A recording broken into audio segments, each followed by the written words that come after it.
বাংলাদেশ ভারতের বন্ধুত্বপূর্ণ সম্পর্কের অনন্য নজির স্থাপন করল বর্ডার গার্ড বাংলাদেশ, বিজিবি ও ভারতীয় সীমান্ত রক্ষী বাহিনী বিএসএস।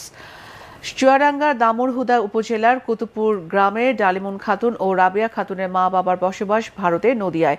দুই বোন শুক্রবার খবর পান তাদের মা ফজিলা খাতুন মারা গেছেন সেখানে।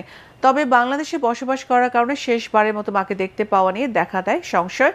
তবে মুন্সিপুর সীমান্তে 93 মেইন পিলারের কাছে ভারত সীমান্তের ভেতর মরদেহ রেখে বাংলাদেশি স্বজনদের শেষ বিদায় জানানোর সুযোগ করে দেয় দুদেশের সীমান্তরক্ষী বাহিনী।